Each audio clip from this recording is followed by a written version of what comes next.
ሴት ልጅ አጠገቧ የሚቆም የሆነ ሰው ያስፈልጋል። ባል የሚባል ቦይፍሬንድ ሳይሆን ባል። ቦይፍሬንድ ከነስሙ ቦይ ነው። ቦይ ሄደህ አንድን ፈረንጅ የበሰለ የተማረ ማስተዋል የሚችልን ፈረንጅ ቦይ በለው። እንግዲህ ምን ሊያደርግህ እንደሚችል መገመት ትችላለህ። ስለዚህ ሄደህ ሜን ነው የምትለው፣ ኦር ማን ትለዋል። ቦይ ካልከው ምን ለማለት ፈልገህ ነው የሚለው። ስለዚህ ቦይ ፍሬንድ ማለት እንደዚህ ማለት ነው፣ ጥሬ ማለት ነው፣ ያልበሰለ ጭንቅ ሲመጣ እናቴ ደረሽ ብሎ ፈርቶ የሚያስፈራሽ አልቃሻ፣ አንቺን ካጣው ሰቀላለሁ፣ አንቺን ካጣው ሞታለሁ የሚል ሰው እሱ ቦይፍሬንድ ይባላል። ሕፃን ነው፣ ለባልነት አልደረሰም። ስታለቅሺ ስትሮንግ ሆኖ ወደፊት የሚያስኬድሽ ሳይሆን ካንቺ ብሶ የሚያለቅስ፣ ስትፈሪ ካንቺ የበለጠ የሚፈራ እሱ ቦይፍሬንድ ይባላል። አንቺ ኪስ ውስጥ 50 ብር አለ፣ እሱ ኪስ ውስጥ 5 ብር አለ። ይሄ ቦይፍሬንድ ይባላል። ቦይፍሬንድ እንደዚህ ሞባይል ካርድ ውስጥ 5 ብር ካርድ የሚሞላ እሱ ቦይፍሬንድ ይባላል። እድሜው 40 ሊሆን ይችላል።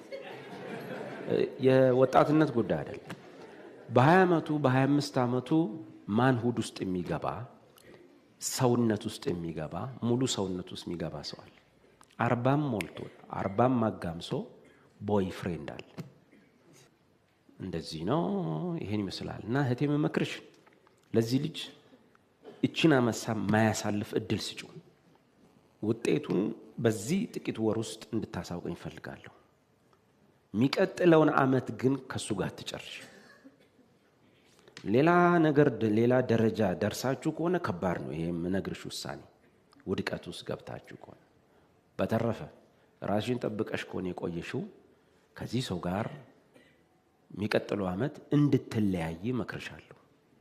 ጌታ ትክክለኛውን ሰው ወደ አንቺ እንዲያመጣ እና እንዲያገባሽ እንደዚያ እመኝልሻለሁ። አይቀልድብሽ፣ እንዲቀልድብሽ አትፍቀጂ። ስለዚህ መጨረሻ እንድታሳውቀኝ እፈልጋለሁ።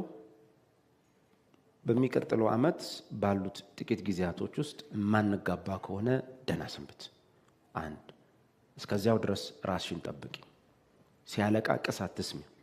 እኔ ያላንቺ ክብርጥሴ ምናምን 7 ዓመት የሰማሽው ሙዚቃ ነው እሱ እና አሰናብቹ ለማለት ነው።